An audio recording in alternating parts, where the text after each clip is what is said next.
Bro, you know, for us just talking like this, kesho unasikia Obinna amena missing, kidogo amjui niko wapi nini.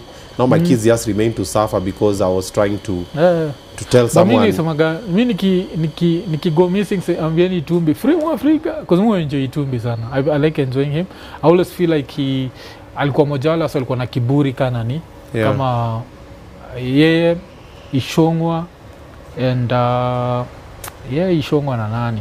Walikuwa na kiburi Murkomen, walikuwa na hiyo kiburi ya Iko Nini, like what will you do? And now people give them the same energy. I hope that's when they realize like, kitu ni tricky.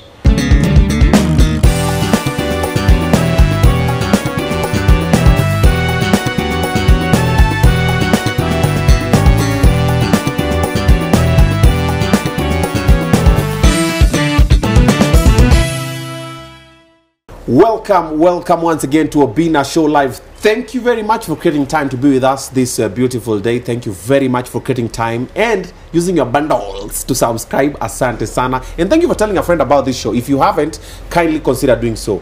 Hapa, atuwezi ambia tap the screen and follow the top gifter. The only gift you can give us is subscription, and then una comment hapo chini unasema fire, unaweka fire emoji na ungua, si ndio? Thank you very much. And also you can let us know which other guest you want us to host. Tunaleta hapa tunakuwa na vibe. On this platform, that's Obinna Show Live. We bring for you inspirational conversation, motivational conversations, and sometimes intriguing conversations. The gentleman that I'm hosting right now has been an inspiration in my life because tukitoka high school tunakuanga sini marapa. Nilikuwa rapa mbaya wewe. Then you come to Nairobi and then now you meet the OGs. Wacha ni Calligraph ameanza juzi. Sasa kulikuwa sasa na wale wabaya. Kuna place ilikuwa inaitwa wapi? Pale British Council. So unafika pale unapata wasu kama Morocco. Yaani walikuwa na majina fani Bilari. Hizo majina mwingine alikuwa Ever Ready. Hizo na majina ulikuwa unasikia huko. Dubis, Abbas, Kubaf. Unasikia majina uko like yo, Mwafreeka. Unafika huko unacheki majina alafu point blank. Mtu anaitwa point blank. I'm like, what were you thinking? Who even comes up with such a name? You know, ballpark. I'm like, okay. Then guys start representing. So you used to look at these guys, their rapping, their flows and everything. You used to look up to them like a rapper like one day. And then when I was growing up, it used to be cool to be known as an underground rapper. Tulikuwa na mathrone zetu huku. Nani anakuwa mbaya? Unajua mimi ni king wa underground Joe. Underground haina pesa. So the gentleman that I'm interviewing was one of the underground kings. He was, when Mwafreeka would flow like this, everybody would stop and listen. Then later he went to radio. Now he's doing a lot of digital space. He has his own TV company, doing amazing. Among the leading ones, kuna tatu zile zimesimama hapo juu. Kuna yake, kuna yangu, alafu kuna zingine mbili zenye pia ni steam, and they are doing authentic content. Sijasema wengine wafanyi kazi, wanafanya, lakini kuna wale wenyewe unasema hawa wamefanya kazi nzuri. So I've been honored to host him on this platform. And if unafanya chochote, wachana nayo, kwa sababu you conversation, you will want to hear this. By the other to live vutu wa kazi na yeye. Ladies and gentlemen, the one and only ding ding ding Mwafreeka Iko Nini. Iko Nini. Niko fiti. Miaka mob. Yeah. I think tulikuwa pamoja job 9 years ago. Nation Media Group. Mpaka unahesabu miaka. 2015. Time of fly. Because mimi nilichujwa, I lost my job in 2015 January. Unajua lose job January vile inakuwa. Inakuwa like mwaka wote itakuwa mbaya. So ilikuwa hivyo, alafu mtoi firstborn akazaliwa May. By May nilikuwa nishasota. Kusikuwa na save. But so tulikuwa pamoja Nation Media Group. Wao walikuwa Nation, mimi nilikuwa Q. Si ndio tulikuwa watu waocha. But nilianzia Q. Alafu nika shift. Nikaona huko ndo kwa mabosi, nikasonga nayo. Pole tu kidogo tu. Habari yako Mwafu? Poa. Umeshinda aje? Niko poa. Mimi ndo waiter wa hapo Obinna Show. Na kabla hapo watu waanze, mtu ana place order, unasema unataka kukunywa kinywaji gani? Kama unataka yogurt, kama unataka kahawa tu. Kahawa? Na chumvi ama sukari? Sukari. Kahawa moto ama cool? Kahawa moto. Moto? Sambamba. Enjoy your show na kuleta tu saa hii. Poa wazi. Huyo anaitwa Mama County. Ni wale mmoja wale wa mama tunasaidia kwa kipindi. Mama mboga. That gender rule. Huyo anasema Mama mboga. Only mama samosa, piga samosa za dogi. Yeah. Anyway, so around that time is when we got acquainted. Yeah. Mainly kwa Nation, ulikuwa Q, ukasukuma reggae kashika. Yeah, reggae ilikuwa imeshika. Ndio kukabadilika. Unajua, I think ile kitu watu wajuagi juu ya mainstream media. That's why mimi nabambika saizi nikisoma hizo stories za siji blah blah blah station has not paid people for 4 months inanibamba mbaya. Because mainstream media ilikuwa it's so hard to work in because they think of so many ideas at the same time. They want to try this, they want to try that. Hawapati vitu chance. Wanataka kushinda wakichange vitu. So vile hiyo tuko tunafanya hiyo reggae all of a sudden wakaamua kuchange mdosi. So mdosi mwingine alikuja niko najua tu ataki story yangu. Niko shaijua mtu kao mtu tu akulike. Yeah. Unaona tu kula huu Morio anipendi. Umsani pendi. That's so unaskara hapo. Poa. Asante. So niko najua siku zangu ziko numbered. Alafu kuna kitu mbaya kayo because I think umsali alisetiwa ilikuwa around September akakuja kunichuja January. So ilikuwa 3 months of torture. Hilo naenda tu huko. Nenda kuchujua leo hazia uchuji. Ulijuaje kupendi? Kuna kitu alidu? Hivyo tu. Kuna kitu alisema? Kuna kitu alidu hiki. Ile msemaga siwezi taja the names to protect the innocent but kuna dem tuko tunawaka naye na umsel kwa menokiwe dem. So kuna siku sijaisahau. Ametuita ofisi jioni. Anaenda kutusomea. Ile show si poa. So juu amejam, the show is not doing well. Sijui nini. Afu alikuwa na dishi ice cream. He himself ana dishi. Akapatia dem. Juu mimi niko hapo niko zile za you can't do that. Hebu ngoja. Ako na ice cream. Alikuwa na ice cream. Akampatia hiyo kasuku shika. Si ndio? Alafu dem sasa dem lazima achukusini mdosi. Na alikuwa anajifanyisha amejam. Sasa mimi niko hapo za mimi niko hapo tu niko zile za una tet. Tunasema gonna tet ni. Baba hii job inaenda kuisha. Bana ice cream unapewa msombo. Yeah. So your time so nikaanza kujua days zangu ni numbered. So this is around September. So you go through that till January. Then eventually anakupatia. So vile aliniambia ati it's your last day nilimwambia you're very unprofessional. Mimi nilikuwa mtiaji. Niambia tu live you're unprofessional. Kwani alikwambia kwa studio ama? Zizi. Si aliniita ile kunipatia letter. So ile time alinipatia letter, we've decided to take this direction. Niko which direction?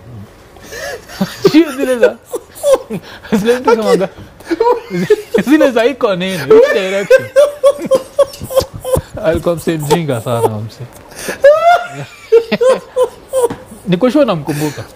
Namjua. Yeah. Wewe ni gangster. Which direction? What do you mean? Yeah, ile ukasirika tu. Because unajua the only direction you are trying to get into her pants. Omse. Nikumko fala. Oh my god. Like yeah, clearly we see which direction. Omse kwa raha. Kibabu na nimali. Nijua namjua sasa anacheka hivyo. Omse alikuwa mtiaji. I knew the guy, trust me, he was something. Oh, so. Yeah, he was something. Alafu wewe kumwambia hivyo ukachomoka, alirespond aje? Zizi akale no. Anajitetea zile za no, it's nothing personal, it's nini. Kaambia kwende. So hiyo time nikajua stay work mainstream media tena. This ni like 2015 So nikajua mainstream imeisha. So kile mainstream likamko happen tena. So mi mainstream sikuwaga na bahati. Kuna time nimechill, I think kwa 2019 just before COVID. Nishadungiwa simu. So kudungiwa simu kaambia like blah blah blah, this is blah blah blah, this is someone nini from Standard Group and we're starting a new station called Vibes. We'll be playing reggae. Tunajueni mse unapenda reggae, una knowledge ya reggae. Yeah. Kuja tupatie kazi. Nishaenda pale mpaka nikapigishwa maraundi. Wakanipiga mpaka mapicha nikiona hiyo logo ya Vibes. Alafu they went quiet. So tukaenda quiet. Wewe kumbuka ndio aliniita, mimi siku apply. So bila alienda quiet. Unajua ni kitu niza kuudhi. Wewe try kumagine umedoze. Alafu mtu akwamsheni aje sitoende job. Alafu ngishafika hivi kulenga, unajua utajam. Yeah. So kuna vile hiyo job Iko Nini. So unajua nikauliza mmoja ase like ni aje kwa nini simuliniita mkaniambia hii job ni nini really happen ati we decided to take another direction because we are famous, we wanted to start with people who are not famous. Alafu unajua walianzana nani? Walianzana na Zizi. Na Zizi na mimi nani famous. Bless my room when I wake up early. Oh wow. So but of course nothing against Nazi. Nasema tu ile design. Sema utafuti watu famous, alafu you get someone more famous. More famous than. Yeah. So ilikuwa pumbavu. How to organize most of these bosses, I think they always rush to make decisions. Then wanna catch in you. So I saw when I was at Nation, when I was fired at Nation. So Nation was fired twice. Ya kwanza watu wengi walikuwa wanakuwa fired, tulikuwa na firewa na SMS. Then mimi nilikuwa na driver, I think nimetoka show Kisumu, nilikuwa na KBT yangu hapo, Nissan Bluebird, nimebeba Mbogi. I didn't come to the office. I'm like I'm not in Nairobi. When you arrive, went to the nikaingia kwa ofisi, nikapigwa letter yangu, na pita watu wengi, mimi uzuri mimi nilikuwa nashajua kuhustle kwa club. Zile ni sawa. After a while tena wakatuita. So mimi nikarudi. Tukapiga na Anto, and then sasa nikaitwa sasa na boss lady. Akanambia, we see the direction that the company is taking. We don't see how the directions merge. We don't see how we don't see how you and I'm like, nigga, I'm a presenter. Whatever direction, ni kama driver. Mzee anakuambia, unajua hii basi penye inaenda, tu ni penye drive. Si mimi driver. Nipe destination, niambie ni aje. And then the boss came up with a brilliant idea. We are revenue over ratings. I'm sitting around. Okay. Was sitting around like, listen to this. Listen. Revenue over ratings. How will revenue come without ratings? We came with brilliant ideas. Me and Anto, we used to sit down and we're like, yo, we can do this, we can do this, we can do this, we can do this. That direction that Energy is doing now. Yeah. We pitched all of those. Zilikuwa inaingia hapa, inatoka hapo. Shona ile wale ni wanaingiza kitu kama sikio. Ilikuwa tuko zile, okay, so you want revenue, but at the moment we don't have ratings at Nation. We are already doing bad because people walikuwa nakuja ni madozi inaenda na nini. So we're trying to build the ratings. But you don't want us to build the ratings because you want money. I just want money. I want money. Mara we are a talk station. Mara we talk less, music more. Mara nini. We are so everywhere. But see God. Most of the doors that have been closed for me have always been blessings. Maka mwesema yenyewe, hiyo time unakuwa fired bro, unafikirianga, bro, ni mwisho mazee. Somebody kill me. Then later something just happens and then like, kumbe God, you are preparing me for this. Yeah. It was a learning curve. Because even I'm sure when you left Nation, then our vibes wakakufanyia hiyo kitu. When you leave ghetto, because ghetto you are a boss. Yeah, think you're the ghetto boss. Ni uko mbele. Because ghetto tutaanza na 2004. Kwa vile naambia nilikuwa na rap kitambo Yeah. So kuna siku tumeenda kurap K1. Unajua ukiwa vile kwa sema underground unataka tu kurap. So tumeenda K1. So vile tulienda K1 ndio tukamit msee wa umdosi wa Royal naitagwa Fred Afune. So Fred Afune akanipatia kadi yake akaniambia there's a new station starting called YFM and I want to give you a job. Are you interested? Akamwambia yes. Of course hiyo time unajua like Royal Media ta hizi stations zote hazikuwa. Ilikuwa it was still somehow small. It was not as big as it is right now. I think kulikuwa na Citizen how many stations. There were not as many as there. Hizi mavanakula zote. I think Inoro tu ndio ilikuwa Ramogi ndio ilikuwa Ramogi na Wise because naenda kuanza around the same time. So vile nilipatiaga hiyo so a few months later nikapigiwa call so nikaenda tukaingia nitwa nini ndio tukaingia YFM. Then after 2 years nikachujwa. Mimi sinaga bahati na hizi job. So it happen ni hatukuwa na mdosi wa hiyo radio specifically YFM head of radio so akaleta Modhoni Buika. So when they brought Modhoni Buika, she did her thing. Yaka move show yangu ilikuwa 6 p.m. aka move to 10 a.m. Did a few adjustments. Then I didn't even give her long. Less than a year later wakaleta Jimmy Gato. So Jimmy Gato akakuwa mdosi wa nani YFM wa Modhoni Buika. Okay. See, that's already conflict. Umeleta mdosi then umeleta mdosi now she's answering to this. Huyo kuna vision yake. So hiyo pia rumors zikaanza. Unajua mainstream kuna kwa gani kitu I think people don't know. Like mainstream ni stress because you always know mnasikia buda jo mko karibu kuchujwa. Mnaanza kuwait. Bro watu wana haranga bwana. Unaweza hara for 1 month. Ndio nimeingia venye bosi yetu tuangalia.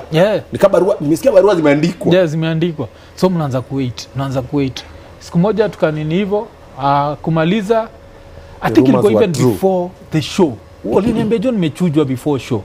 Ati ndio show yako ya mwisho. Unajua vile ni stress. Before show. Bro, unapigaje show? Nikaichapa tu. Nikachapa show, at least ilikuwa poa because I played like the last song I ever played na ikumbukaga kwa your station. Ilikuwa some underground rap song ya States ni juu ya morning. It was just morning, ilikuwa tu juu ya death. Played that.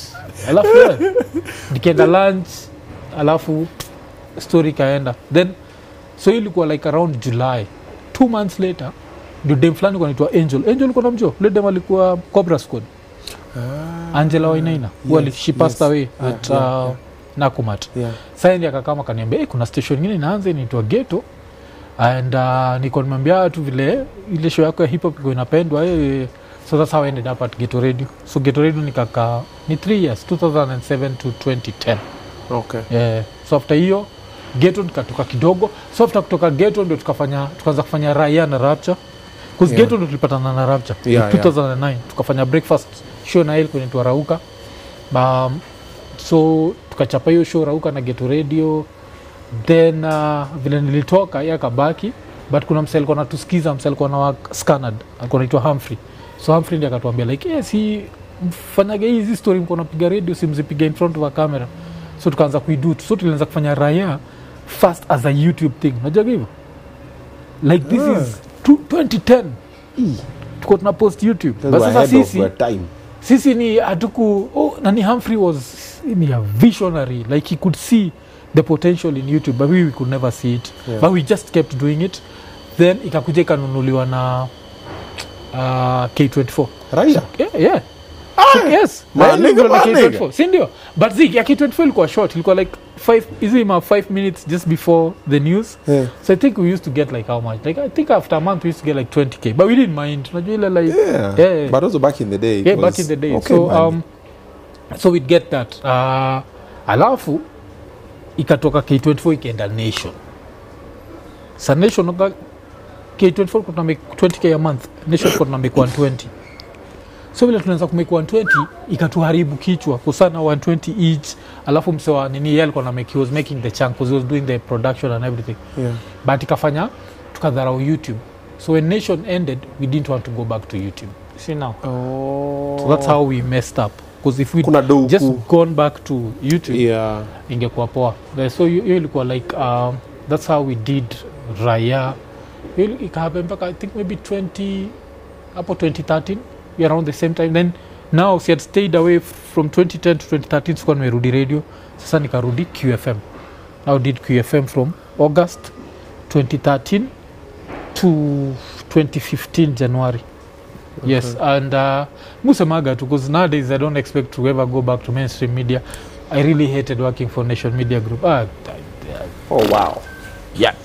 Okay. Yeah. This is kudanganya. Like out of all the places I've worked, nimework Royal Media, Nation Media Group, Ghetto Media. Ghetto.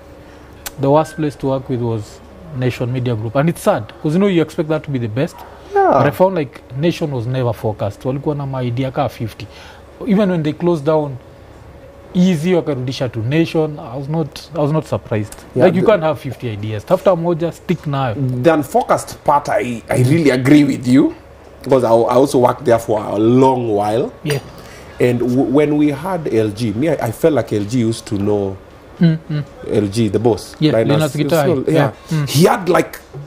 Then later, when he left, everything just started happening at the same time. Even the radio, it was being looked at as an afterthought. It was his newspaper, then TV, and then maybe radio. Yeah. Because even if you look at the situation of the studios, they used to be bad. Hakuna AC, sijui ceiling board inanguka, microphones sijui ni zile mzee, nini haifanyi, guys are moving digital, si bado tuko analog. Headphones hazifanyi, mara sijui headphone imefanya nini. It was a little bit but wakaanza kupatia headphones sasa. Ndio ukisign out una kifukuzwa kazi. Lazima urudishe headphone uangalie kai na work. I remember like that. It got to a point where it was just but that part I agree with you. The part for when you lose direction, you are kujumble. Yeah. Because every boss who was being brought used to come with the idea. Yes. Me, I want radio, like I've just told you, is talk before music. And now I'm just doing talk radio. Wakaleta kina Tony Ndungu, akina Mumbi, sijui nani. Now ni kuongea tu sasa. Watu wanaongea for like 1 hour. That's how radio used to be. And we're like, times are changing. Yeah. Tena kidogo, now we are music over talk. But the music you're playing, the music yenye watu wa... Yeah. But mainstream it's very good experience. Like if you had to ask me if I'd change anything, I'd never change anything because it taught me a lot. Yeah. It taught me first of all, employment keeps you very comfortable. In check and then comfortable. Because employment inakuwa like there's a guaranteed check at the end of the month. Yeah. So ujipata umechoka, ukishatoka job nimechoka job that's kuna kitu naweza do. Baadaye ule msana kufanyisha kazi nyingine mpaka by the time you start working for yourself unajiuliza kama ule mseni kwa na work hivi, why am I working less for myself? Exactly. Yes, because there you had to know how to I'm guessing unajua ku edit audio, you know all of these things, all of them. Sindio? Yep. Yeah, and that's because of mainstream. Like ulikuwa unaingia pale mimi nakuwa tukiwa roll media kwa tunaambia unajua ukienda Kiss uko na producer uko na producer sisi ilikuwa radio producer engineer nini unachukua box pops kwa street kama unazikatakata una annual salary yako. Yeah. So I'd never change anything about it. I feel like it was a really good experience because ilinionyesha hiyo design ya first of all hizo kazi si safe any day unaweza chujwa, alafu kanifundisha hiyo kitu mwambiaga watu like never be loyal to your employer. There's a lot of people who are very loyal to their employers. Utapata msempatiwa chance like ni aje buda kuna hii chance ya kwenda for this other company, unakaa chini na ule mdosi amekuwa akikuonyesha mother rao hii time yote anakudanganya, you know, we are going to change, we respect you, we what. As soon as ile opportunity imeenda hata taka story yako. Na kwa mainstream media that's a lot. Alafu pia vile unasema like when they were saying newspapers, a newspaper is the main thing, like you could not predict that hiki inaitwa internet. Because I think hapo Twitter ndio ilikuwa imeanza vizuri. Uko nafaa kuonyesha hii. Wewe the last time ulinunua gazeti ni?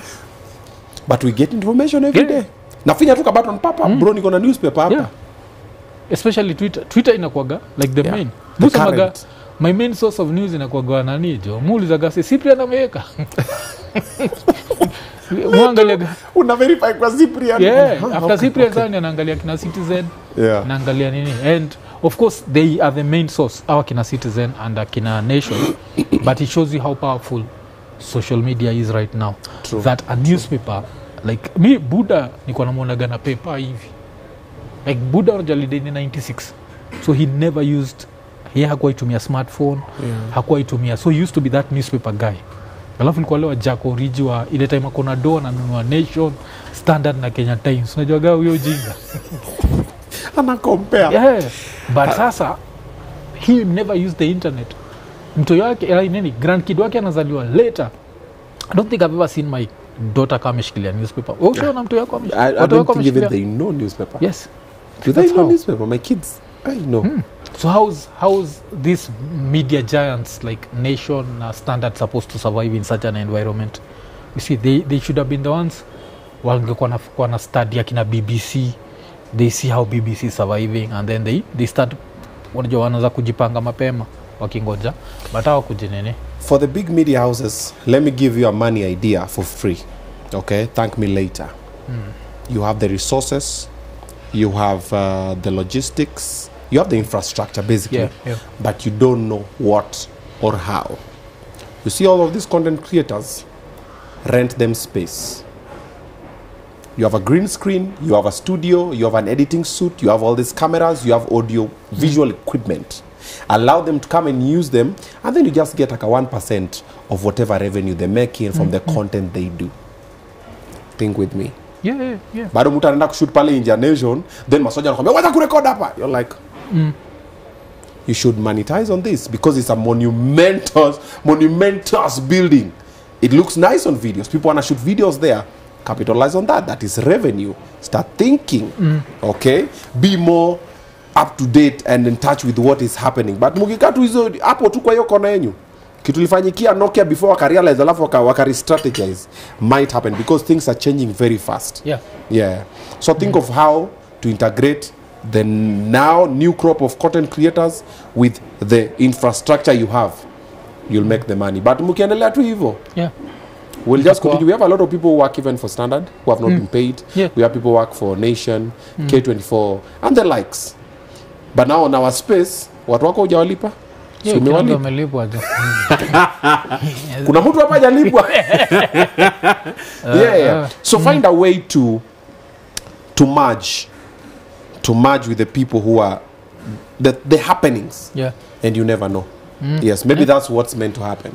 Change is inevitable. I love you. If you have a vision, stick by it. Don't keep switching every 2 days. Switching sides. Yes. Alafu pia nafikiria vile tu umesema, for those mainstream, considering that the newspaper is their backbone, wanaweza angalia kitu kama Huffington Post. Remember that one started?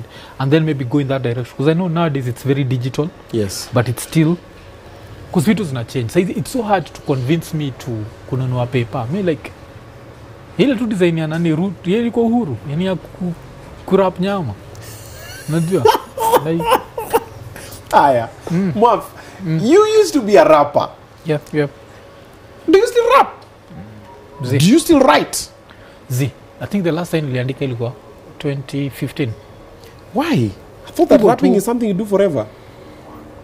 It was, unajua time yetu ilikuwa before internet, so you'd just be broke. So musamaga kitu ile happen ilikuwa sisi vile tulianza, as soon as radio ilikuja, because the radio came because of the rap.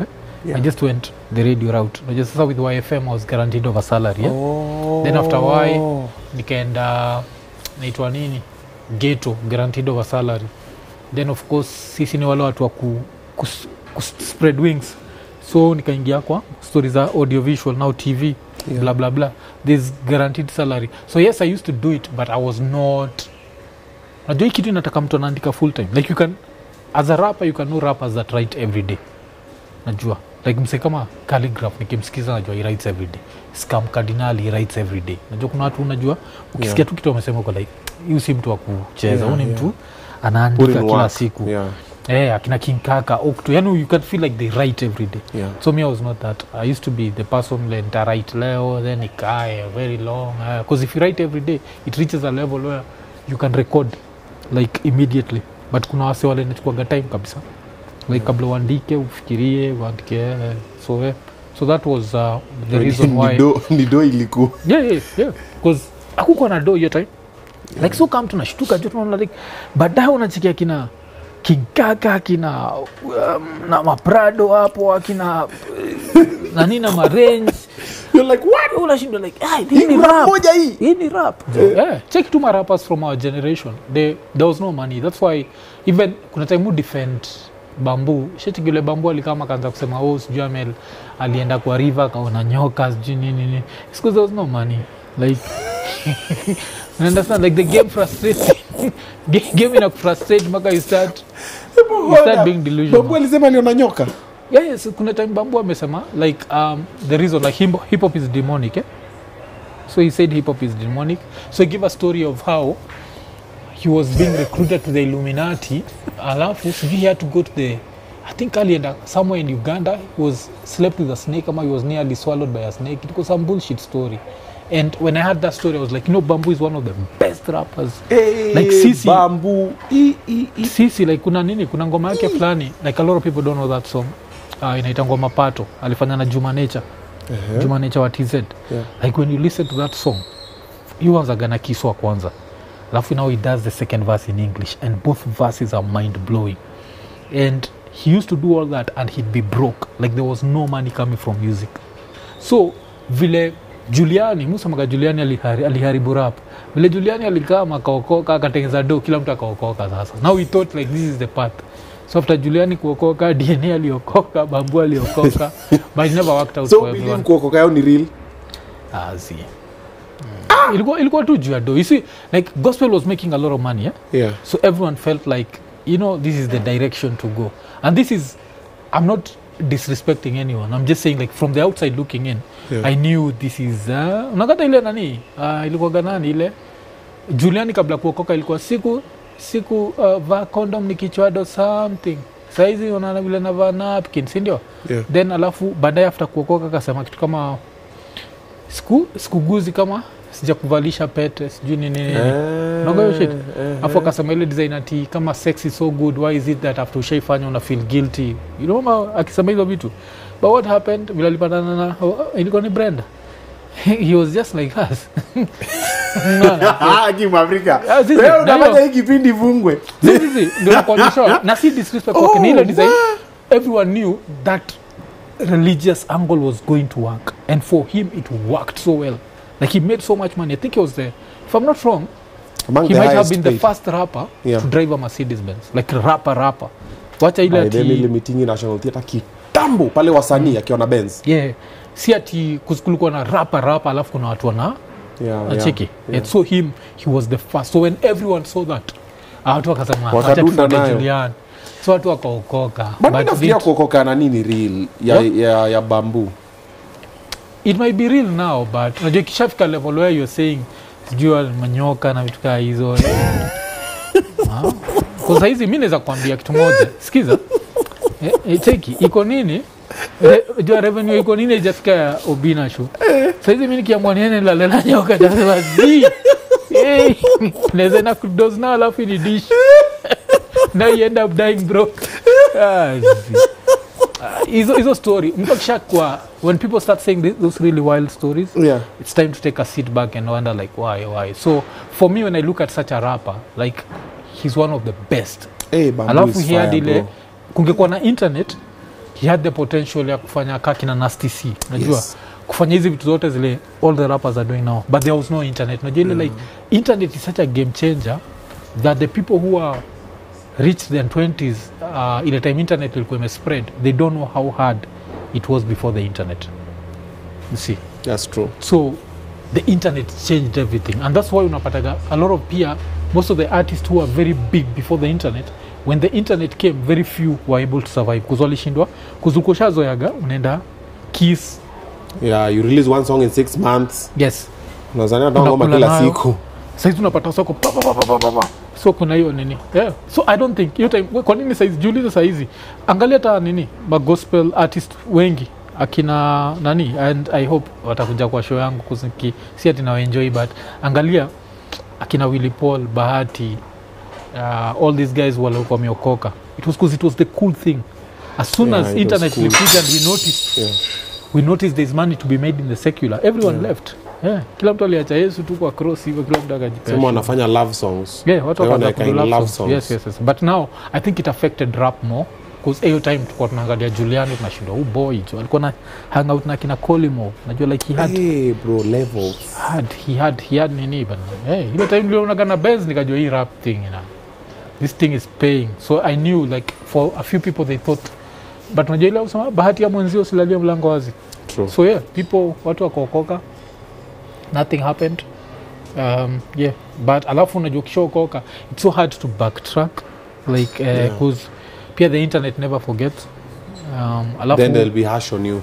watu watakuwa harsh kwako kuzikumbuka hii nini iko na do kuzikumbuka ile time nani pia inaitwa dem kama size 8 ile time pia amefanya mpaka miracle yake I think gospel ina do miracle gani kuna time size 8 aliheal mtu size 8 performed a miracle wacha Google si uko na simu hapo sasa performed a miracle au gonna produce hapa atafute size 8 aliperform a miracle at some point when she was starting her church that's how much money there is in game ya nini like siku moja ukiboeka kwa moyo kutaki Obinna anza tu Obinna church utashangaa pesa itakuwa even more wala iko hapa umeona so they perform live in Kitengela live miracle happened that's the amount of money there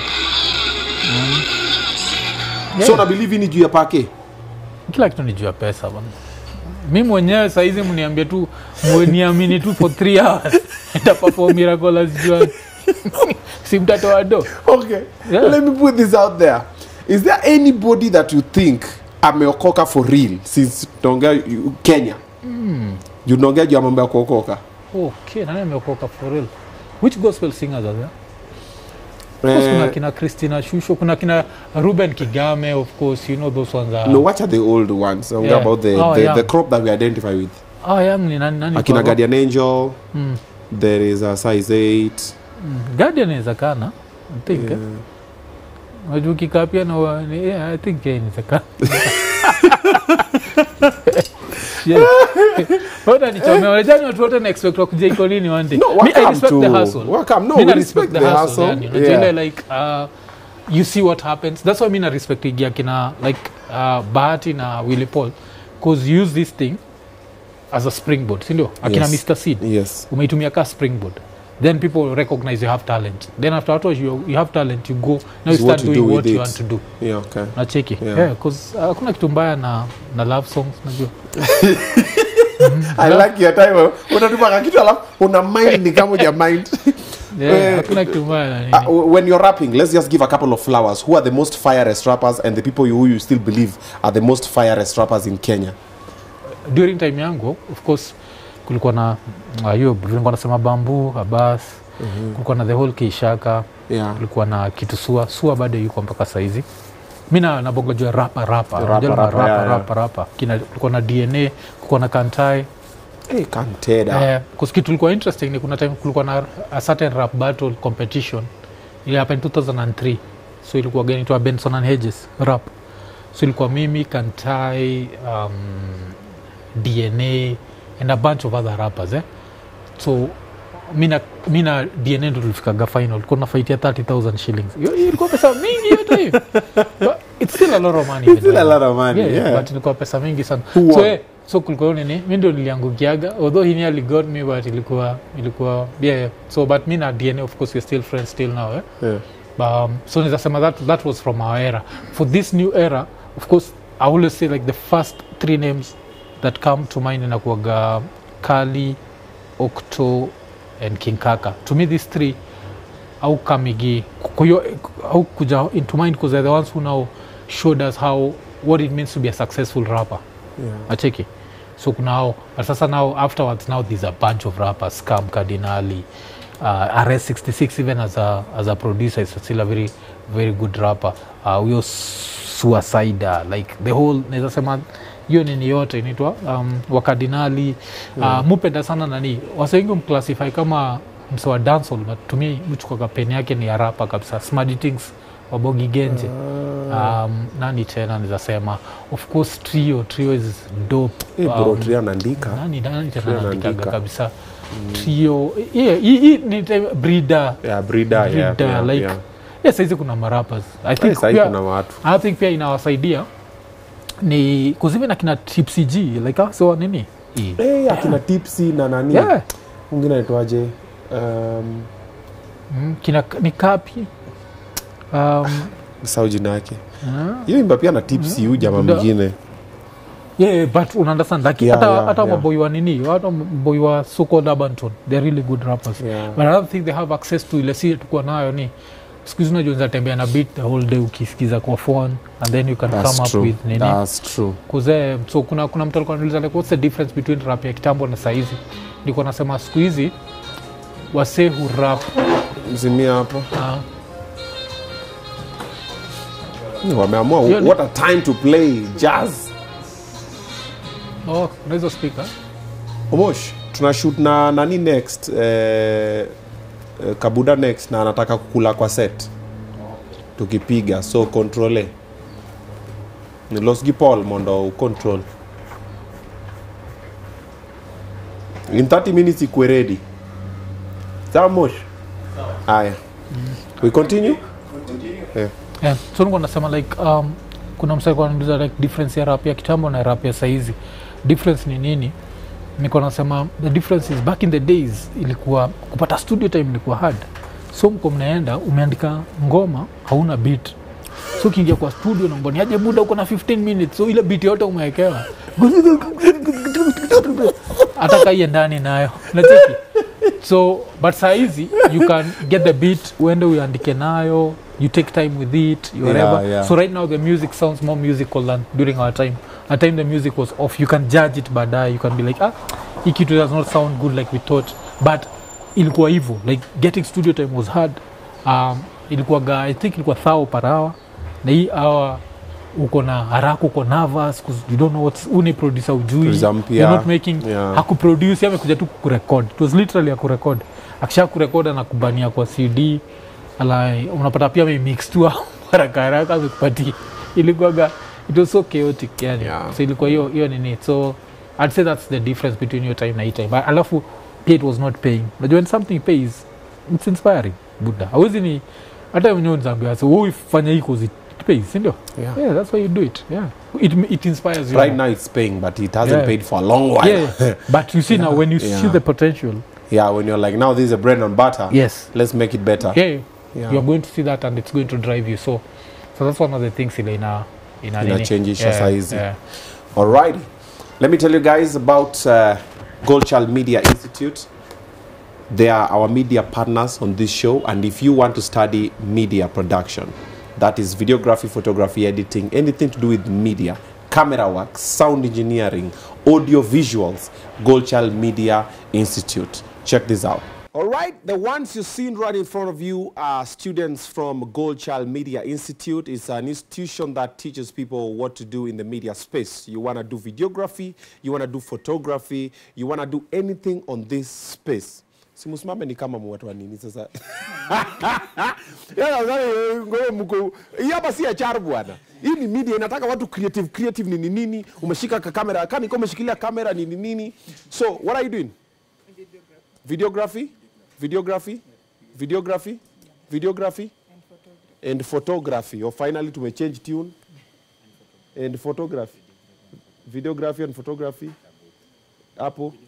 Oh, okay. All right. They're all studying the same thing. So if you want to join, you should consider coming through to Goldchild Media Institute. They're in town. And on this show, Obinna Show Live, we always have, once in a while, we invite some students from the school to come through and get a glimpse of what goes on. You can see the lights.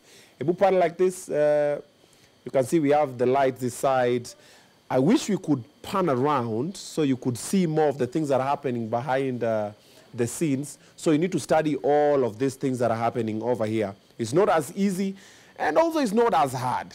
Okay, it takes a little bit of discipline and a little bit of lessons here and there, the technical know-how. So consider joining Goldchild Media Institute. Ukuje ujoin hawa. Ujifundishe, si kujifundisha ku DJ tu peke yake. Welcome to Goldchild Media. Alrighty, there you have it, and definitely we're coming live to you from Samaki on Othaya Road. Come through, sample some amazing seafood delicacy. That's it. I'm a sea delicacy. Nikisema sea delicacy, utafuta SpongeBob. Tuko na crab, tuko na lobster. Hizo mambo bwana, mambo ni hivi. Sikio umekele squeeze back. Wanaona hizo mambo hapa? Hizi ndo mambo ya chakula minofu zenye ziko hapa. Na hii namba yenye iko hapa pia unapiga hii namba wana deliver penye huko ama una call una book unasema leo Obinna akiongea this place na come through. I'm hosting Mwafreeka. We're able to find out where the name came from. Mwafreeka. Jina Mwafreeka nilipatwa na best yangu fulani tukiwa kampo. Okay. So vile nilikuwa nasema like back in the days even like rap haikuwa inapendwa vile inapendwa saizi. So kulikuwa nasikiza rap kwa nasema kana you're trying to be a black American. Nacheki. So black Americans wanaitwa wa America weusi, si ndio? Like black American. So mtu akaanza kuniita Mwafreeka mweusi ile kunienjoy like since umetoka nini, but now I dropped the mweusi then kept the Mwafreeka. Yes. Ulikuwa na afro. Yeah. Because ulikuwa kwa buzz. Yeah. I remember I saw you on the buzz na afro. Mwafreeka tuka Mwafreeka man yo. Somehow I don't know. Okay, media the ones who know.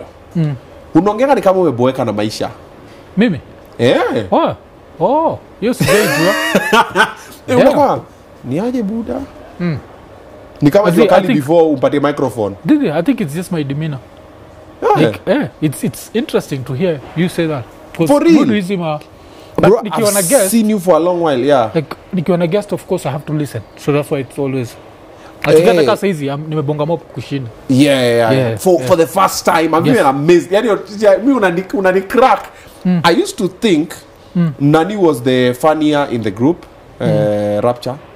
But I'm realizing it's the way it's different. Kila mtu akona energy zake. Yeah, but of course Rapture is a comedian, Miss Kwagi comedian, but yeah. But ni chemistry yangu na nini. Alafu pia wewe unajua the fact you've done comedy. So I know how to hang around comedians. Unajua hiyo? Like so but unakaa ni kama utaki hata kuzio story. Oh, okay. Hata kwa Iko Nini? Mwanzo me I used to watch Iko Nini ikianza around your time will interview I think kina Kingori uko before Okay. Then ulikuwa unakujanga mguu kwa kiti bado mkunjaga hiyo nini hiyo inakuaga the whole reason behind it ilikuwa nataka msaki kuja notice it's not a normal interview badala fikirie nataka relax tu ndio tuongee juu ya vitu like kuna time niko naona kwa comments sasa uko like buda kwa nini unauliza msee hiyo swali like because I try to get into to know the personal life to the personal space kabisa. Yes, ukikuja Iko Nini utaona we go personal. Nakam Iko Nini. In fact, because we are recording this on Monday, it'll air on Thursday, but I'm going to Iko Nini on Tuesday, which is tomorrow. When will it? Is it live? Zizi, Wednesday. It'll air on Wednesday. Yeah. So when you'll be watching this, I will have already gone the following day, which is yesterday. You get? So we're going to watch in the future and the past. Blast from the past in the future. So me like, "Mbona useme boeka?" Usi Mwafreeka mimi because kama ni rapper and expect this like yo. Okay. What's good, bro? But unapata tu zile. Kusema kweli alafu mkikuwa na nani you are a different person. When a rapture mkimeet, you are normally a very different person. Unararukanga umechangamuka ule nikamcheki. Kwa rapture kaza kuchonga ma politician. Unamdunganga mashina ndo zingine then niko like he's a different guy when he's with rapture. Okay. Then he's a different guy when he's with but Rapture pia is just another funny dude. Unajua amefanya stand up comedy one man. Amezifanya kadhaa. Hata kuna yake moja ile tume by the time I think wasana wanaita kwa share release ile stand up alifanya December. Ilikuwa one man show.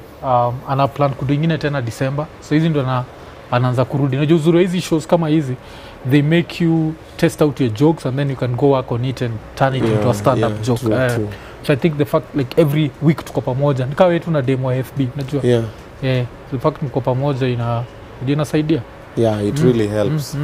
Alrighty, why Iko Nini? Why the name Iko Nini? Ilikuwa nini this also goes back to Ghetto Radio kuna msee tuko na wakna alikuwa anaitwa Robo. So Robo alikuwa anatoka Robo ni msee wa Ziwa. So Robo alikuwa kama anapatia story. So kuna time alikuwa anatupatia story. This story has never haijainisha kwa mind. Kwa anapatia story juu ya mse fulani wa Ziwa. Tukonambia mse ashatokea Iko Nini. Akanene Iko Nini. So every time he just kept saying it. So kitu ika happen. Mimi na Rapture hiyo time tunado breakfast. So tukaanza tukido breakfast tukisema kitu ujinga tunasema Iko Nini. But it just stayed with me.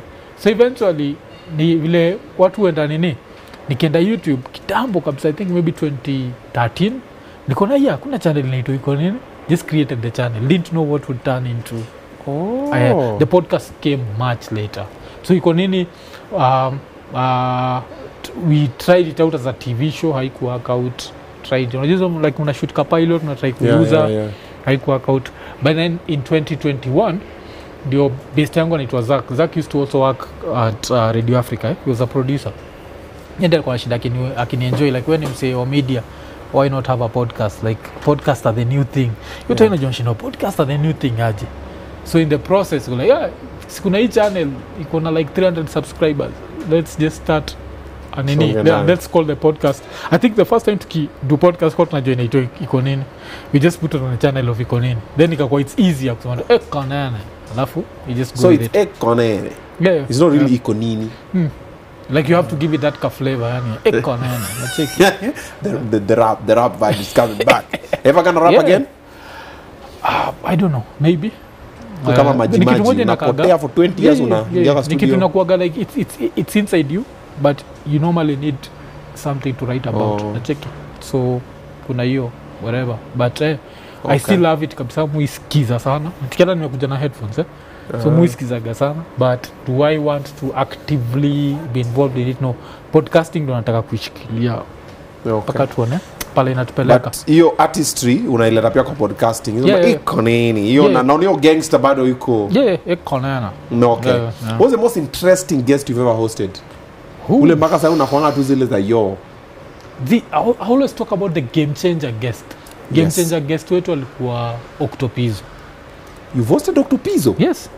Octo ndio change. October alituchange. Unajua October ulisikia stupid boy akisema sijui iko New York nini yale kumpata ni hard. Hata I think majuzi umetry kumdungia. Then when I cheki I think on Sunday naangalia nini na muona iko sijui Iceland. Iko place imejaa ice. Iko nini. But October was the game changer. Tulikuwa na 1300 subscribers when we hosted Dr. Pizzo. By the time your interview iko inaisha, we had 10,000 subscribers. Yes. So nigga. Octo pushed us to the next level. For Octo ilikuwa interesting because a lot of guests wanakuwa na ile celebrity status where ukimpatia hata link hata share. Octo would share every day. Like mse kienda ilikuwa anyone comments like hey Octo alikuwa iko nini? He repost.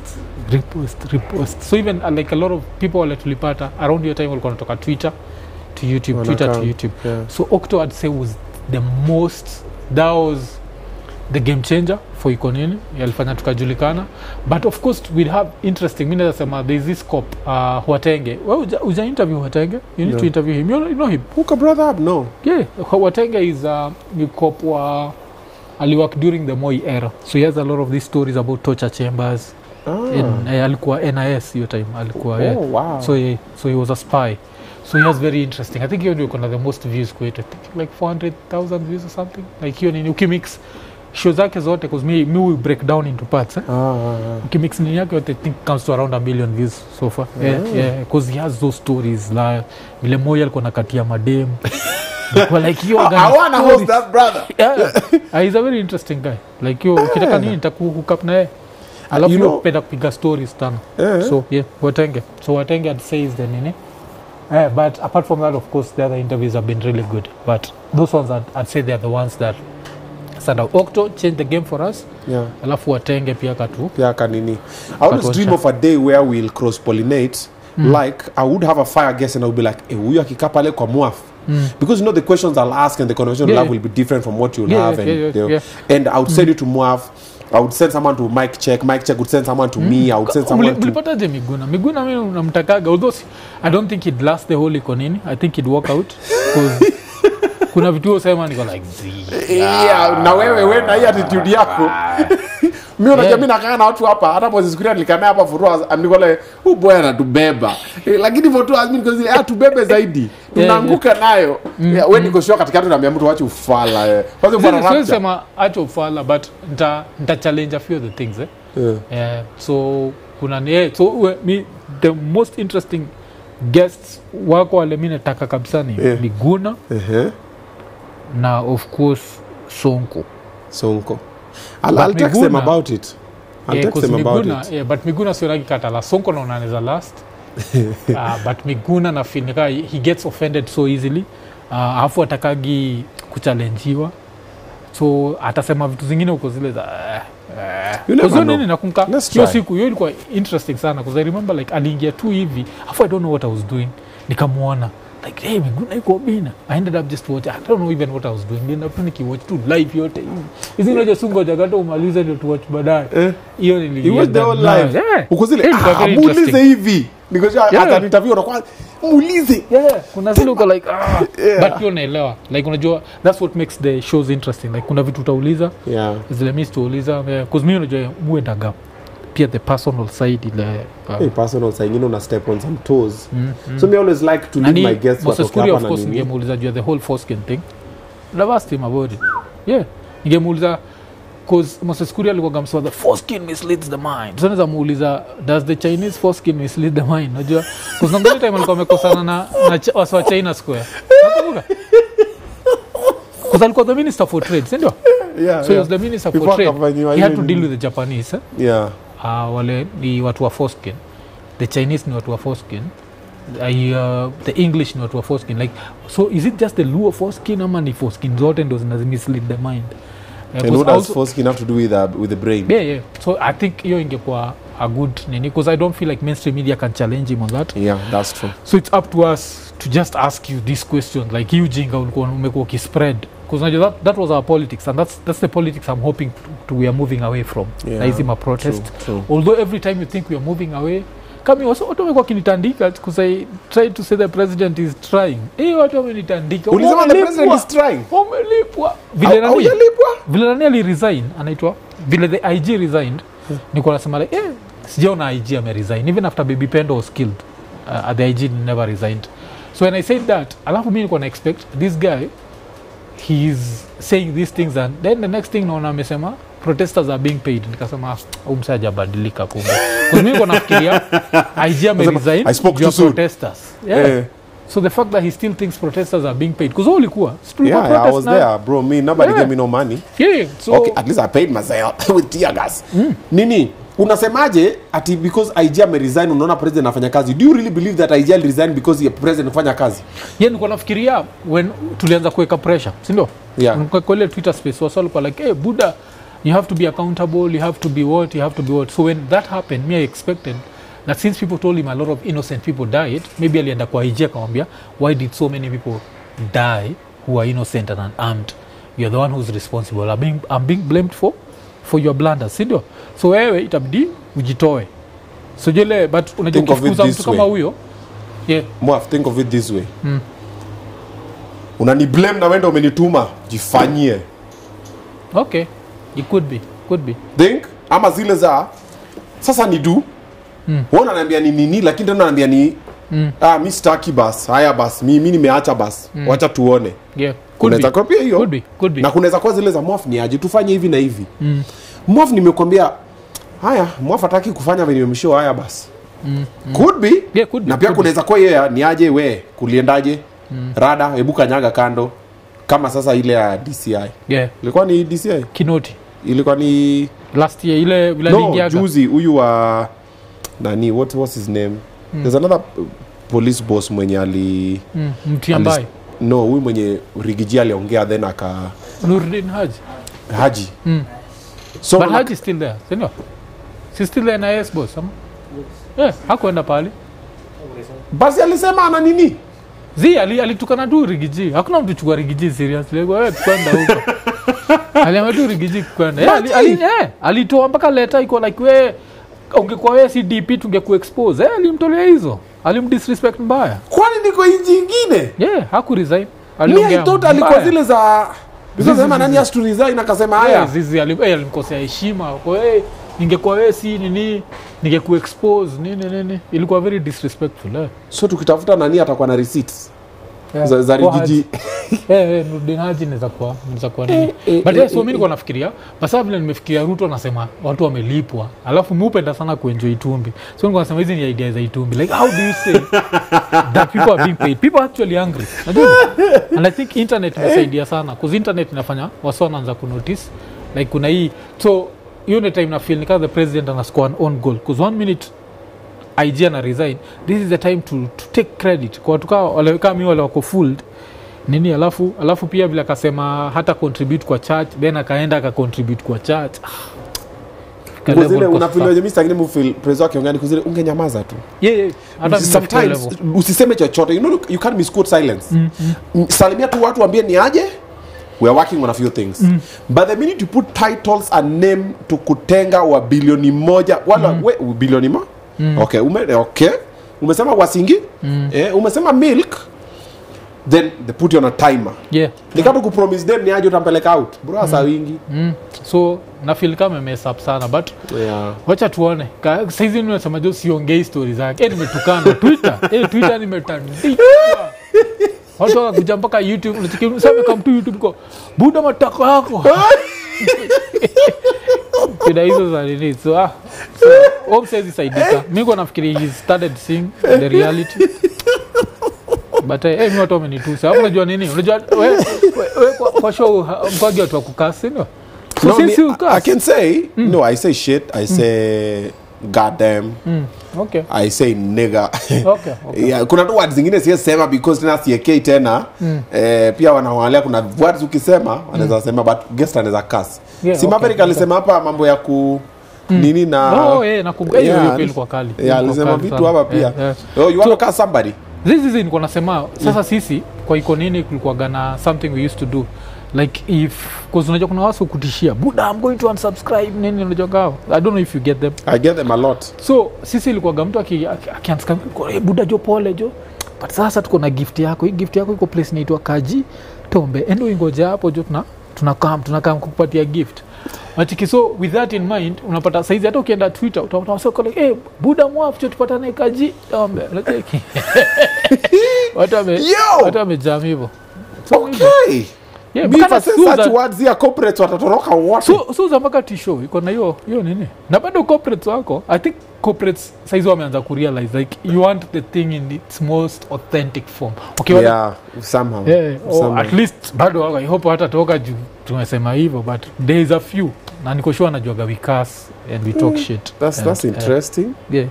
You of know, course always some like you can't put it as is. Yeah.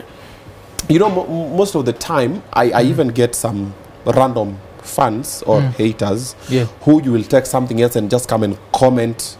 Ata kwa itu, there are people who will be watching it and they'll just comment. Who go like, bro, you've not even watched the interview. It's like, muulize juu ya Get Radio. I'm like, if you only listen from the beginning, ama ungesikiza then uitafute. There are always those ones. And me always like, you want to unsubscribe? Yeah, saizi utaona kwa comment uko, mzee amelipwa, mpaka nashindwa jo, Itumbi jo analipa watu jo. Itumbi, mpaka nimekuwa nikisema kwa Iko Nini, Itumbi call me, niko sure yeye uochi. Itumbi call me, nilipe, at least najua ukinilipa. Hapo sasa nimelipwa. I feel like sijui kuna feel like the politics right now, it's so divisive that people want you to all reason the same. And if you reason kidogo, if you deviate from their point of reasoning, you are the enemy. Like you see when the finance bill came up, I called Babu Ino first. I did a video. I was like, I'm looking for Sifuna or Babu Ino. I want someone intellectual. We discuss. Babu came. We had a conversation, broke it down. In the end of the interview, I said, I don't support the finance bill. I'm against it. Yeah. Bro, the following week, watu tu bado wako zile, hapana wewe, you are not supporting us. I'm like, I brought Babu. We spoke and I said, hapana lazima ukuje kwa ground. So I'm like, on ground huko watu wanapigwa na tear gas.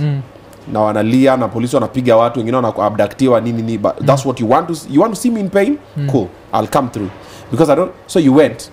Then you come back, but bado tena kuna mtu mwingine anakuja kwambia wewe nika host Moses Kuria. Yeah. Bro, your school ni trend Twitter. Number 1, matusi, cancel Obinna. I'm like, you realize this is a media house. Yeah, lazima to get both sides. We can get both sides. It does not mean, even if the president sits here, it does not mean I support the president, but I'll sit down, I'll question him, you'll bring questions if you want, but you want to be heard, but you don't want to hear other people.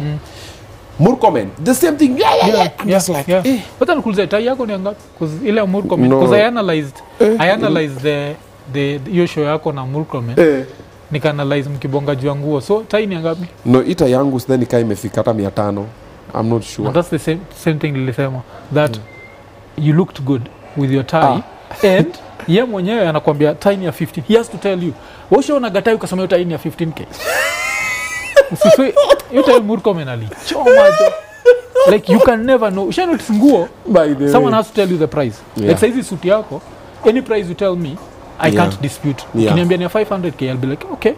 There's no... ukiniambia ni 25, I'll be okay. You have to tell. Lakini gari si lazima.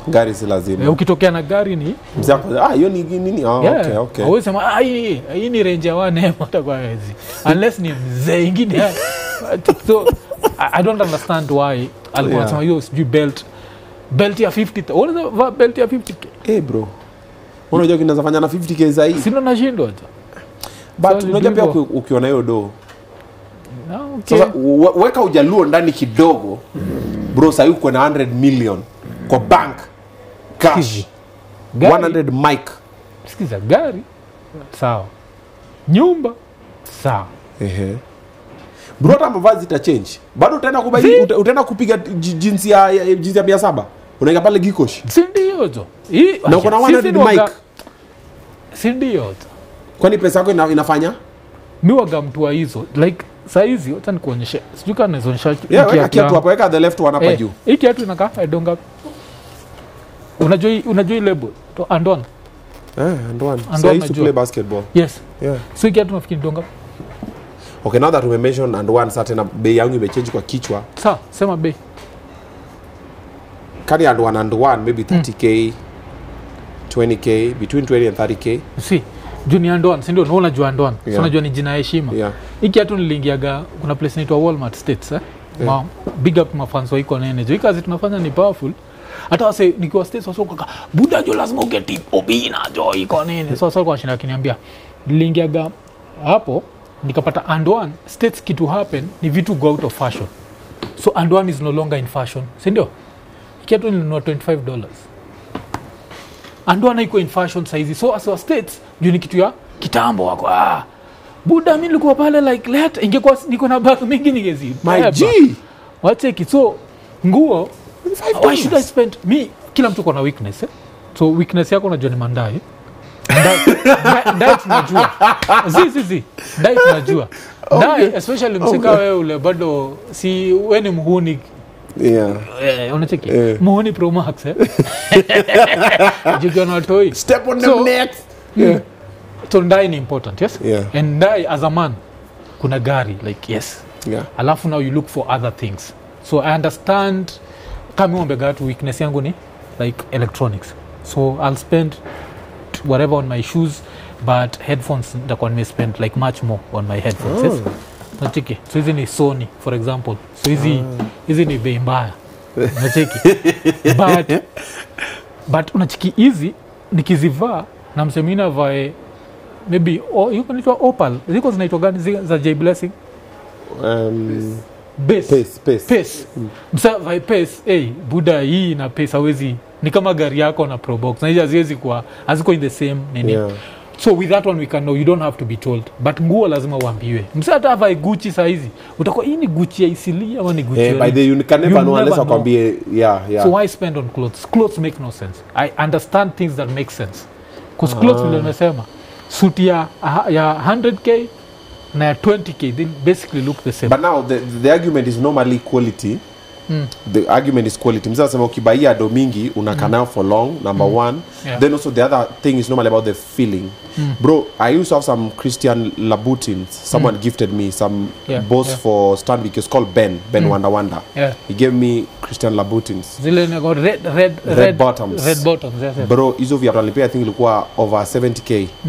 But ilikuwa tu gift na nikiatu moja. But kuna venye nilikuwa nikivaa. Kuna venye una feel bro, hizo viatu bro zilikuwa zinafinya mguu imejikunja hivi ndani. Lakini kivaa kuna ngoma nifanye inaitwa For the Gram. Niko nazo kwa hiyo nini hata my bro took those shoes. But kuna hiyo feel. Nikatosa kuvaa suit na sema bro, hii suit unajua ni 100,000. You feeling. But it's about the feeling ni wewe. So it's about you, it's not about them. Yes. But sisi wengine wote lazima tuambie. So msata kama kukanyage ashindwe. Umetikia vile kiatu yangu umefikiri domo because it's rare like niko najua hata nikikuja kwa hii set yenyu kwa hakuna mtu kona ndoana. Wanacheki. Kwa zingine najua. And still mubaigi zingine. Mubaigi unacheki kama hizi Air Force One niko nazo hizi tu za online. Uzibaigi because if it looks good it looks good. Afu my argument is normally instead of buying one pair for 80k, why don't I buy 10 pairs for 7k each, and now I don't have to repeat it. Itazeeka when sitoko kivaa leo alafu ivai tena. So hiyo ndio argument ya so smart thinking. So hiyo yani alafu Murkomen as a tax as a government a public official there are things you should never say. Hiyo siku angehepa tu angekoma hii ni ya 200 shillings because atungejua baada angenyorosho tu hata angesema atungejua ateki what's your most expensive watch ile ingine hapo sijui vile angehepa kasi wangekwambia before once because even when I analyzed I said should have just come and told you let's not talk about my watches and because hiyo ndio kitu kinafanya tunamtandika online wewe acha ujinga hizi ma watch zako because those Kenyans they like you to be successful lakini usipite a certain threshold. So now let's talk about two last things. One, entertainment scene in Kenya. You've been part of it, you've been in it, you're doing it. Do you see us going in the right direction? Yes. Like I keep there's someone niko nafikiria I might have him on the show but nimemwenjoy mara moja but asioni kanta impata ya Babu na Mwamba. Like I keep saying like if Ababu because he's the nini for culture alikuwa the whatever for culture. I was saying he just needs to look at the trajectory. We are on such a high trajectory that all we need is very little incentives like faster internet, yes? Because we try kuangalia the only reason umeemploya watu wote ni juu ya internet, si ndio? True. The only reason mimi na watu wangu wote ni internet. True. Try to imagine faster, cheaper internet. The example mupatiana ni I don't know how long it takes you ile time show see live, how long does it take to upload it? Ile time me pre-record alafu mkai Depends with the internet available. Yes. Yeah. Ilikuwa majuu nikaishia kwa best yangu fulani. Ilikuwa ni 1 hour 16 minutes ya 4K footage. Iliniandikia 9 minutes remaining ku upload a file that was around 17 GB. 9 minutes. Try to imagine what we can do with that. No. So we need faster internet. Why? Look at what the internet has created. All these monsters from Njugush, Butita, Abel, like filmmakers, live shows, comedians. Unaona level? Yeah. Wewe saizi unajua kuna time niko na analyze, who was analyzing? There's someone I analyze and said they are unemployable. Like right now, do you know you are unemployable? Mtu anaweza kuemploy? Mimi nangoja sana wanitafute bwana. Mimi but how much is it going to be? Yeah. Now that's tricky. The money part will be tricky. Utaangalia zile za hii time natumia kukutengeneza hii do, because now if they say you have to be there on Monday at 2 p.m. It's not that I've not gotten calls. I've gotten a few calls, and I listened to the money and what was required. I was like, it's not worth the hassle. Yeah. You see, so you end up being unemployable. Why? And that's because of the power of the internet. At some point, sisi wote tulikuwa pale tu tunalambaraza za us wana run media. Na cheki. See, so I'd say we are on such a good trajectory that it's crazy, and it's not just for content creation, it's for musicians. It's for it's musicians, singers, comedians, like everyone, actors, just see, like, dancers, everybody in the digital space. Like what to the digital may change vitu kabisa, because now also look at akina Boomplay, Spotify, what, so artists are also making money. Kitambo ilikuwa you produce, you have a hit, you make 0 shillings from it. True. Nacheki. So I think we are on the like a very good trajectory. We just need someone in the government to let us realize, instead of thinking of how to tax, to overtax, fikiria juu how to make more of us, so that we end up atikigema juu vile ufanyaga unapataga something is $5 because they're targeting a lot of people. Sisi will charge $30 to target a few. Let's get tax from a lot of but so we are on the best trajectory. The good one, entertainment was. The final one, politically, where are we going? Politically, I think it's an interesting thing, because I think the question nikijiuliza ni, are all these people going to register as voters? Because if they register as voters, then we are on a very good trajectory. But if they don't register as voters, so me niko napatianaga plan yangu, like kwa somo Iko Nini niko najua. Me when we started, it was Occupy Parliament, yes? So I used to tell people, let's occupy Parliament. Tukishatoka ku occupy Parliament, let's go to occupy a registration center. Then tukitoka hapo in 2027 occupy a polling station. By occupy a polling station, I didn't mean that nini nilikuwa naenda kuvote, si ndio? Because the same thing na occupy Parliament. The original plan ilikuwa tukae tu hapo nje to chant, government ikakataa, ndio ikaenda kwa soma ingia mpaka ndani. So ilikuwa hivyo. So if we can get that, like people to register as voters, and then hopefully people not to vote along tribal lines, because I'm not 100% sure we won't vote along tribal lines.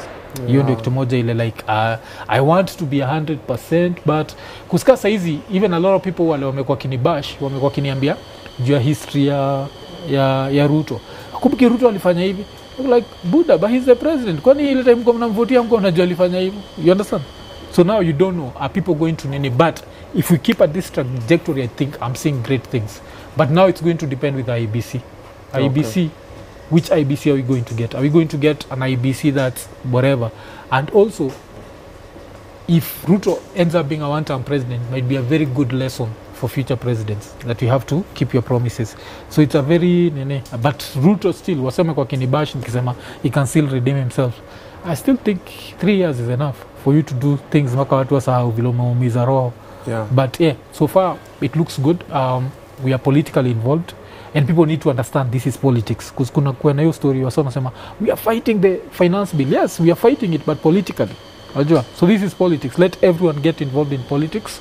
And apart from Gen Zs, tuanze hata wanaitwa Gen Alpha. Wakishaanza kugrow tunaambia politics is important, then we grow from there, because politics is everything. The reason sisi uko na show yako kama hii and Uganda does not have a similar show because of politics. That's so true. Hey, what a comparison. So the CSS, do you think he'll make the right decision? Hopefully. I had nilimsikia on Sunday, but sasa kila mtu ananiambia una believe him say it's hard to believe him, because when I heard him say no more harambes nilimbelieve, then I saw him contribute. So on Sunday pia nilisikia akisema anaenda kuandika watu wa kazi. So in my mind I was like, now he's going for technocrats, he's not going for politicians anymore. Sindio? But the way he talked, the way alifanya juu ya church, now I'm not sure. We'll just have to wait and see who he proposes. But I hope hawana cases, because the way people are, watu watakubali kama tuko na kesi. Because mecheki by the time tunarekodi on Monday, it's when the courts, high court ilisema ule msel kuwa nominated as KRA chairperson that he was unconstitutional because you had a graft case. Alikuwa na graft case ya 357 million, and Ruto still nominated him as the chairman of KRA. Out of all institutions, KRA, the place where corruption, najua, like you don't need any corruption free zone. Akakuwa nini. So I don't know, Ruto, it's really hard, like watu watachukua na backtrack, but it's really hard to trust this guy. Let's wait and see what he does. I won't be surprised akitry kurudisha watu. Because story kwa ground wanasema atarecycle wase. One, number two, ataweka kama proxies, like so utapata kuna mtu amewekwa ndio, lakini this person is answering to the same guy. So the thing will still not move because the same guy is in charge. There's that part also. Kuna wale watu wana feel ataweka tu watu because sasa ameambiwa weke watu, so they might not really do the job because ni kuweka wacha niweke tu watu ndio because watu wame revolt. Let me just put people, let me fill up this thing because I need a cabinet, let me work with something. Okay, but I think he's trying to save himself, so I think he's going to maybe he's going to do something different. Not to God to one. Let's wait and see. He has to do it in 14 days. How many days? I think in the 14 or 21 days, one of the two. So we'll see. 21 days tuko tu hapa. Tuko hapa tunaona kile atadu, but it's good to actually see president scared. I never thought I'd see Ruto scared. You really believe he's scared? He's scared, ukiona vile he's clutching on straws. His stories what is that, they are being financed. It's because you can't believe, like, this monster is so big. How is he believe this monster is just organic, like it's just started nini? Hizi zote ni fear. Wewe ushaona president na join Twitter space. Hiyo ni uoga inakupeleka hapo. Uko sure? Mimi nafikiria ni si uoga, ni PR. Sio hiyo ni nini? Uoga ya PR. Unajua ile like elections za Kenya zinakuwa very close, So normally as an incumbent, if the gap is not very big, ile umeachwa nayo, you can manipulate the numbers and end up winning, si ndio? But the way June 25th ilikuwa, because June 25th to me was a very iconic day. That showed like it was like a vote of no confidence. I keep talking about there's a video niliwatch kwa channel ya Lingugi. And someone had taken video, alikuwa Kenyatta Avenue, akachukua video hivi juu. It was just a sea of people from Kenyatta Avenue kuteremka hivyo mpaka huko tukienda Tomboya. Iko watu wamejaa hivi. That's a vote of no confidence, man. Hiyo wezi. So that's why wachiketa vile alikuja jioni alikuwa amejam. Cause nashindwa unajaribu aje kuniletea hii ujinga. Then nikaa kaonyeshwa Buddha, this is bad. He brought Tony graphics. Yes. Mbona si AI. Tony karudi chini. Then wakachiki baadaye na join Twitter space. Aka join Twitter space ile Friday, tukamwambia you need to fire people, akasema no, it's impossible, but he still fired, you see. So he's scared. Of course he can't come out and say I'm scared, but hii ni ngumu bana. If people say they don't want you to rule, you can't rule. The pressure increase. Yes. Na hii ni baba alisema sasa dialogue inakam. Za Raila inakonga zile ni own goal. Like una ile time ya Susan Morgan ile, it's time to shut the fuck up. Just nyamaza. Wajua kuna zile unafaa kujifanyisha. Mimi hata saa hizi ningekuwa ningekuwa like naumwa na mgongo, acha niende India. Unatoka hii umsana kapitia peke yake. But you see, like the way people alisema they don't want any opposition person, because the story was he was to do a government of national unity, so atkina Junet wakwe. And that's what we don't need Junet as a cabinet secretary. No, nothing against him. He's a politician. He's not a. So I think Apo Raila li. It's a flat. Yeah, it's a flat. What about these killings that are happening, Maze? Is it killings? Sawa dedi jo. Killings zimekuwa controversial due to two things. Kuna political killings, the protesters. So we know about these 42 guys wale walidedishwa na gava.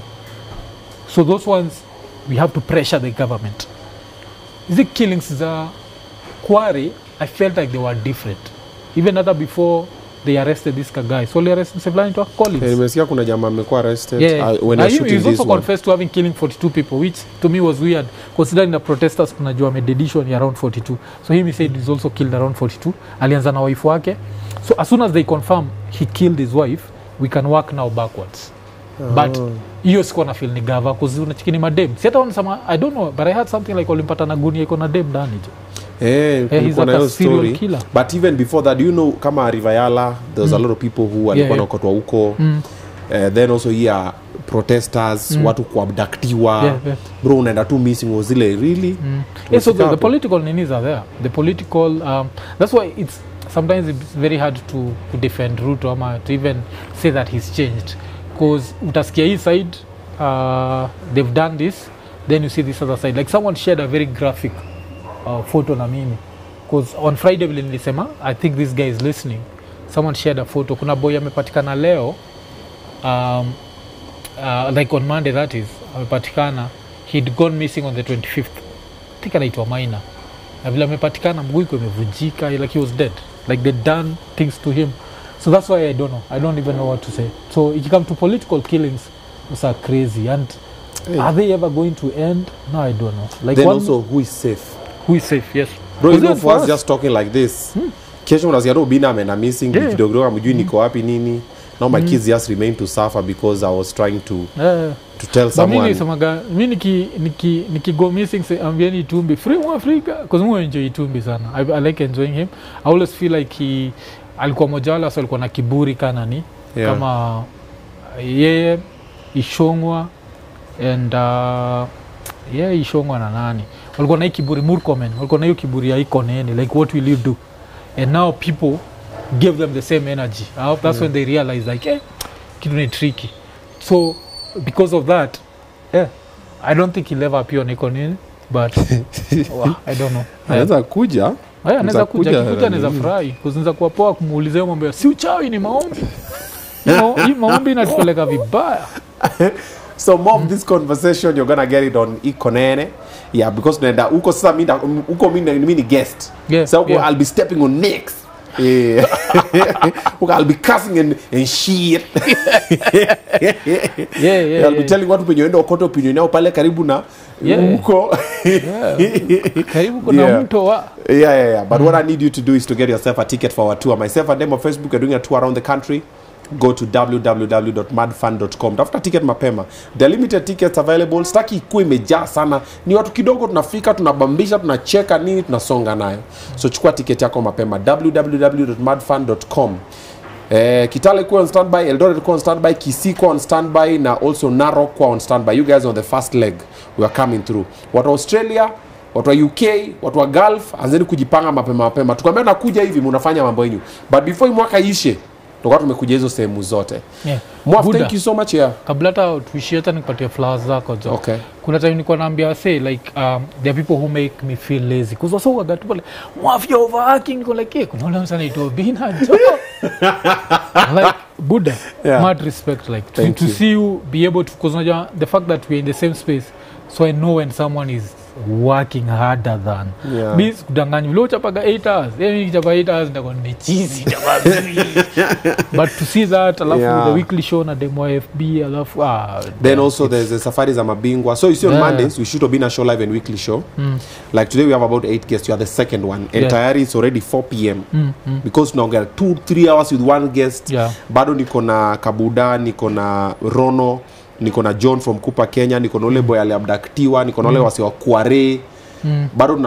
Bado hizo zinakam. Niko na Nuru Okanga. So probably kutoka ni kitu saa 9 huko. Haya. Kuna weekly show pia tujapiga. On Wednesday safari za mabingwa hiyo sana interview athletes. Akina Catherine Dereba and the likes. Eliud Kipchoge. Hiyo pia nakaa mingi hapa asubuhi pia tunashoot watu kaa 8 because hao ni interview moja wasi wawili. So kuna hiyo pia. Then on Tuesday kuna hizo meetings na it's supposed to be boys day out. Then on Thursday bro. Yeah, so buda lazima. But nikiangalia penye niko na watu hii. Yeah, inabidi tujisukume. Alafu I guess pia watu wanafaa kurealize from when you employ yourself there are no off days. Exactly. Yeah, I think that's what watu wajua. Sasa nisipofanya naenda naifanya. Yeah. Ukijiemploy kunaga off days. But hey buda jo big up like unatu inspire, unafanya gamba kuna time na relax niko like shit Obinna must wake up nigga. Wake up bro. Obinna's recording another one now. Yeah, because before ilikuwa Kibe like was Kibe after toke YouTube, that's when he slowed down. But Kibe alikuwa like I think he was the most hardworking before kila mtu. Then sasa wewe then I would say, you know, if you don't have any other thing going on, you're from a strange country, you don't have employment, you have a camera. You might as well insult people the whole day, but this is fine. We'll talk about it some other day. Yeah, but he used to do his shit. Like, second Twitter space asubuhi, then I'll do live ya YouTube usiku. Yeah, time revenue ilikuwa mzuri. Alikuwa anayokota. Yeah, but vile alimwaga hiyo unga YouTube, sio time ndo nikamwenjoy alijienjoy. Alinitukana, alijam na mimi. Pia cha kokota? Yeah, mimi aliniokota mbaya. Because ile si unga ya kumwaga. Hata wewe sasa hizi unza try kumwaga YouTube. No. You na protect. Yeah, protect. Unza mwaga hizi nyingine hata ya Facebook unza mwaga. Yeah. Kunasikia Facebook imemonetize. Unasikia hivyo? It's starting. They haven't yet. Kenya, they're working on it. Yeah, okay. They're working on it. We'll see how it goes. But we are right here. Buddha, big up. Sante. Thank you very much. Yeah. Thank you for what you're doing on Iko Nini. Yeah. Let's do more. Poa. I'll come through. Wacha nikuje tupige story. So hata tujamaliza, so I'll see you later. Wazijo. I'll see you yesterday. Yeah. Jina on Thursday. I'll see you yesterday. All right. Poa. There you go, CK.